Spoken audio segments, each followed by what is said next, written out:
Good afternoon everyone. मैं अभिषेक गिरी स्वागत करता हूं आप सभी का महेंद्राज के ऑफिशियल यूट्यूब चैनल पे। आज हम लोगों का जो सेशन होने वाला है उसमें हम लोग बात करेंगे 2D ज्योमेट्री के बारे में, टू डायमेंशनल ज्योमेट्री।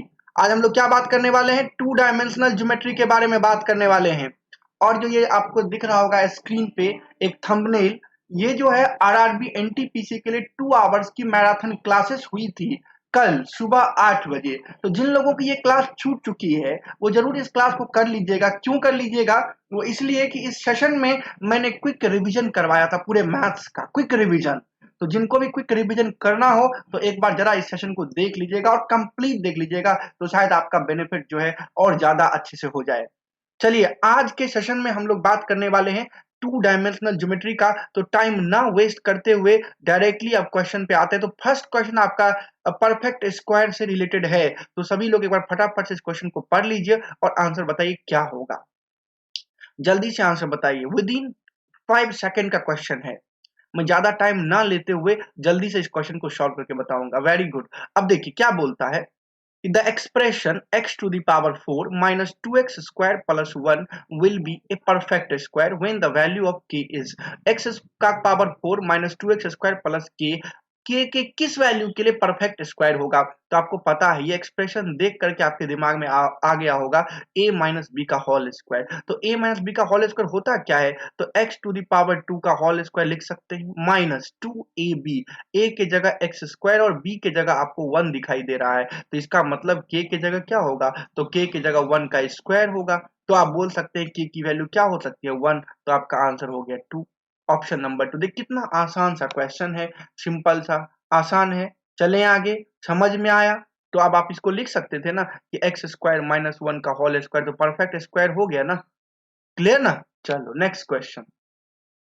अब इस क्वेश्चन को देखिए क्या बोलता है कि the graph 3x plus 4y minus 24 form a triangle OAB with the coordinate axis where O is the origin. बोलता है कि जब दो लाइन, आपको पता भी होगा, जब दो लाइन परपेंडिकुलर लाइन एक दूसरे को किसी पॉइंट पे इंटरसेक्ट करते हैं, जब दो परपेंडिकुलर लाइन एक दूसरे को किसी पॉइंट पे इंटरसेक्ट करते हैं तो ये पॉइंट ओरिजिन कहलाता है। और बोलता है कि कोऑर्डिनेट एक्सिस, इसको बोलते हैं एक्स एक्सिस और वाई एक्सिस को एक साथ जो है हम लोग क्या बोलते हैं? Coordinate axis. तो कोऑर्डिनेट एक्सिस के साथ क्या करता है? ये एक ट्रायंगल का फॉर्मेशन करता है जिसका नाम है ट्रायंगल OAB। और इस लाइन का नाम आपको दिया हुआ है, इस लाइन के का इक्वेशन दिया हुआ है 3x plus 4y minus 24। Clear? और बोलता है कि एक और ट्रायंगल का फॉर्मेशन करता है कोऑर्डिनेट एक्सिस के साथ ही, जिसका की इक्वेशन गिवन है x plus Y plus 4 equal to 0। और अब आपसे पूछता है कि ट्रायंगल OCD का जो एरिया है, मतलब इस ट्रायंगल OCD का एरिया कितना है, किसके रेस्पेक्ट में पूछा गया है। तो आप स्क्रीन पे देख सकते हैं कि जो ऑप्शन आपका गिवन है वो ट्रायंगल AOB का गिवन है। तो इस ट्रायंगल के रेस्पेक्ट में आपको इसका एरिया बताना है। बहुत ही सिंपल कॉन्सेप्ट है, जो मैं कह रहा हूं उसको ध्यान रखिएगा। जब कोई लाइन कोऑर्डिनेट एक्सिस के साथ कोई ट्रायंगल का फॉर्मेशन करती है, इसका मतलब है कि वो लाइन जो है कोऑर्डिनेट एक्सिस को अलग अलग पॉइंट पे काटती है, मतलब एक्स और वाई कोऑर्डिनेट को काटती है। जब एक्स और वाई को इंटरसेक्ट करेगी, इसका मतलब क्या है कि जिस समय वो एक्स को इंटरसेक्ट कर रही होगी, इसका मतलब है कि इस टाइम वाई इक्वल टू 0 होगा। और जिस टाइम वो y को इंटरसेक्ट कर रही होगी, इसका मतलब x इक्वल टू यहाँ 0 है। तो जब x इक्वल टू 0 है a पॉइंट पे, तो आप बोल सकते हैं कि y की वैल्यू कितनी आ जाएगी? यहाँ x की वैल्यू 0 पुट कर दीजिए तो y इक्वल टू आ जाएगा 6। तो यहाँ y आ गया 6। इसका मतलब ये जो लेंथ आ गया वो कितना आ गया? 6 आ गया। और जब y आपका 0 है तो आप बोल सकते हैं कि 3x इक्वल टू 24 आ जाएगा। तो इस प्रकार से आप बोल सकते हैं x इक्वल टू 8, यानी कि यहाँ पे बोल सकते हैं x की वैल्यू 8 और y की वैल्यू 0। तो x की ये पूरी लेंथ 8 निकल के आ गई। तो एरिया निकालिएगा इस ट्रायंगल का, ट्रायंगल OAB का। तो एरिया कितना हो जाएगा इस ट्रायंगल का? तो हाफ इंटू बेस आपका 8 और हाइट आपका 6। तो आपका आंसर आ जाएगा कितना? 24। ये आ गया उस ट्रायंगल OAB का एरिया। अब आपको चाहिए ट्रायंगल किसका? OCD का एरिया चाहिए। तो सेम उसी प्रकार से C पॉइंट पर जब इंटरसेक्ट कर रहा होगा x plus Y plus 4 equal to 0 वाला लाइन, तो आप बोल सकते हैं इस C पॉइंट पे y तो जो 0 हो जाएगी, और जब y यहाँ 0 हो जाएगी तो x की वैल्यू कितनी आ जाएगी? -4। अरे इस इक्वेशन में पुट कर दीजिए y इक्वल टू 0, तो x की वैल्यू कितनी? -4। सिमिलरली D पॉइंट के लिए यहाँ x 0 होगा तो x जब 0 है तो y इक्वल टू -4। तो इस ट्रायंगल का अगर आप एरिया निकालते हैं तो क्या हो जाएगा, half into base into height. तो -4 का मतलब ये लेंथ आपका 4 है और ये भी लेंथ आपका 4 है, लेकिन निगेटिव डायरेक्शन में है तो उससे आपको कुछ नहीं करना है। 4 इंटू 4 लिख लीजिए, तो 2 से कट गया 2 बार में, तो ये आंसर आ गया 8।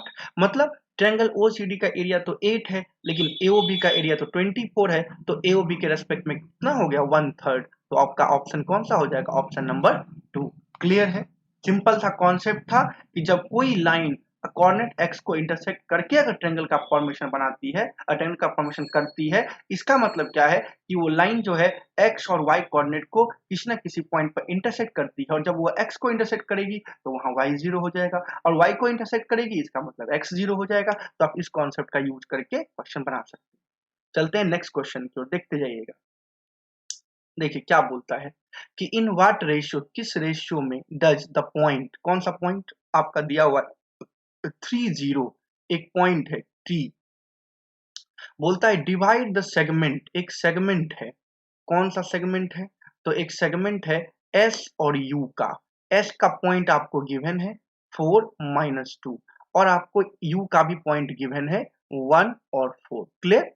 तो बोलता है किस रेशियो में जो है इंटरसेक्ट कर रहा है एस और यू की जो लाइन सेगमेंट है इसको। तो वो पूछ रहा है, आपको ये पता होगा कि अगर कोई दो पॉइंट मान लीजिए ए और बी और उसका कोऑर्डिनेट x1 y1 गिवन हो, दूसरा point B x2 y2 given हो, और इसको कोई पॉइंट अगर मान लेते हैं सी m/n के रेशियो में इंटरनली डिवाइड कर रहा हो। जनरली अगर क्वेश्चन में ना कहा गया हो इंटरनली और एक्सटर्नली के बारे में तो इंटरनली ही समझते हैं। तो आपको पता होगा कि इसका जो कोऑर्डिनेट है एक्स वाई, तो x की वैल्यू कितनी होती है आपको ये पता होगा, mx2 प्लस क्या लिखते हैं, तो हम लोग लिखते हैं nx1 बाई कितना लिखते हैं m प्लस n, ये होता है x कोऑर्डिनेट। और y कोऑर्डिनेट क्या होता है, सिमिलरली my2, जैसा एरो खींचा गया है ना, सिमिलरली आप सोचिए y के लिए my2 प्लस क्या होगा ny1 अपॉन क्या होगा m प्लस n। ये आपका फॉर्मूला होता है, जिन लोगों को नहीं पता है वो फॉर्मूला भी देख लीजिए। तो अगर आपको ये निकालना है कि किस रेशियो में इसको डिवाइड किया गया है, तो आप अपने मन से मान सकते हैं k/1 का रेशियो, ऐसे ही आपको एज्यूम करना है। कभी भी रेशियो पूछा जाए तो k/1 ही मानिएगा। अब इसको सॉल्व कर लीजिए, k/1 आपको पता है mx2, तो k/1 हो गया, प्लस क्या करेंगे आप लिखेंगे nx1, तो n और x की वैल्यू कितना, n की वैल्यू 1 और x की वैल्यू 4, ऐसा लिख लीजिए, अपॉन कितना k प्लस 1, यही इक्वल टू x कोऑर्डिनेट की वैल्यू 3 है, इसी से काम हो जाएगा। तो k प्लस 4 इक्वल टू क्या लिखेंगे 3k प्लस 3। तो सिमिलरली k को इधर ले आइए, 2k इक्वल टू आपका निकल के आ गया 1, तो k की वैल्यू कितनी आ गई 1/2। तो आपका आंसर कौन सा हो गया 1/2, 1:2, ऑप्शन नंबर।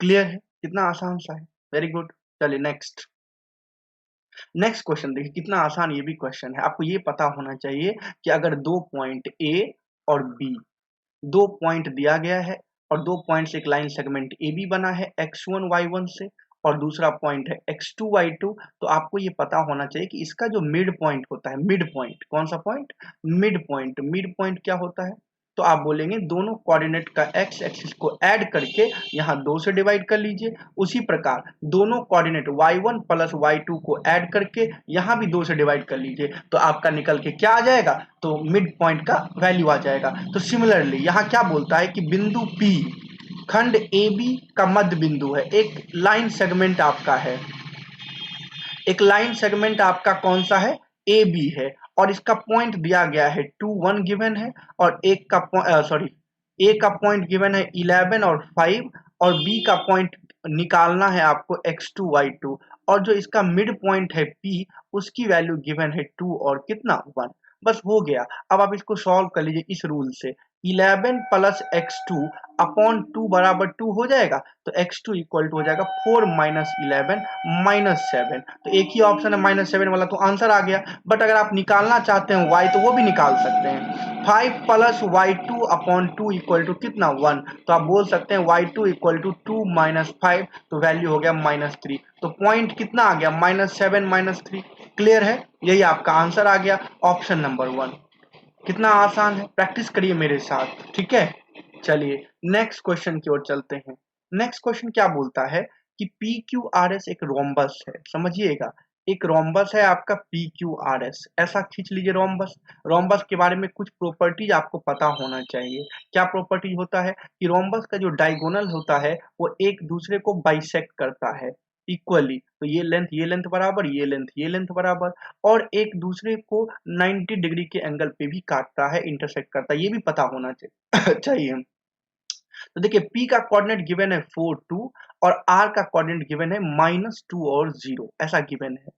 तो आपसे पूछा कि डायगोनल QS का इक्वेशन बताइए, ये डायगोनल जो QS है इसका इक्वेशन आपसे पूछा गया। अगर आपसे सिर्फ PR का पूछा तब तो आप आसानी से निकाल ही लेते, QS का भी आसानी से आप निकाल सकते हैं। सबसे पहला काम क्या करिएगा, जिस पॉइंट पे डायगोनल इंटरसेक्ट किया है ना, उस पॉइंट का वैल्यू निकाल लीजिए। तो इस पॉइंट का वैल्यू कैसे आएगा, तो आपको पता है ये मिड पॉइंट है, तो मिड पॉइंट निकल के आ जाएगा 4 - 2/2 और क्या आ जाएगा 2 + 0/2। तो आप बोलेंगे सर 2/2 यानी कि 1 1 आ गया। तो आपको ये पॉइंट की वैल्यू आ गई 1 1, ये मिड पॉइंट की वैल्यू 1 1 आ गई। और आप जानते हैं कि डायगोनल एक दूसरे को 90 डिग्री पे इंटरसेक्ट कर रहा है। इसका मतलब कि अगर दो लाइन एक दूसरे को 90 डिग्री पे इंटरसेक्ट करता है, इसका मतलब उसका स्लोप का जो प्रोडक्ट होता है वो -1। ये रूल है, आपको पता होना चाहिए। अगर नहीं पढ़े पहले से तो अभी रट लीजिए फिलहाल के लिए। और मैं इसको पढ़ाया भी हूँ कि जब दो लाइन परपेंडिकुलर हो तो आप पढ़े होंगे 2 डायमेंशनल ज्योमेट्री में, तो उनके स्लोप का जो प्रोडक्ट होता है वो -1 होता है। तो आप स्लोप निकालिए। स्लोप कैसे निकालिएगा, तो स्लोप निकालते हैं एक लाइन का पी आर का स्लोप निकालते हैं। पी आर का स्लोप कैसे निकलेगा, तो स्लोप निकालने का फॉर्मूला आप जानते होंगे कि जब कोऑर्डिनेट गिवन होता है तो y2 - y1 x2 - x1 हम लोग यूज करते हैं, तो वही यूज करना होगा।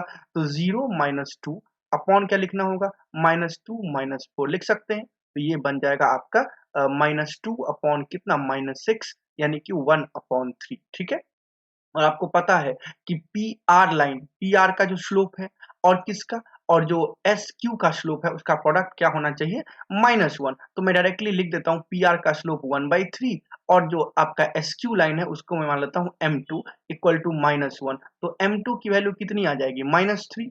तो आपको क्या पता चल गया, आपको जो ये एस क्यू लाइन है, एस क्यू लाइन उसका स्लोप भी पता चल गया और एक पॉइंट भी पता चल गया जो एस क्यू लाइन जिससे पास करती है, यानी कि 1 1। बताओ, तो आप इक्वेशन लिख सकते हैं कैसे, इस फॉर्मूले से y - y1 equal to m into x - x1। Simple सा ये फॉर्मूला याद रखना है, स्ट्रेट लाइन का 5 फॉर्मूला होता है, उसका ही एक पार्ट है ये। तो ये आप यूज कर लीजिए, काम खत्म। कैसे हो जाएगा, y - y1 की जगह 1 आ जाएगा, स्लोप पता है -3 इंटू x - x1 की जगह 1। तो y - 1 इक्वल टू क्या लिखेंगे, -3x और प्लस क्या हो जाएगा 3। तो ये बन गया y + 3x।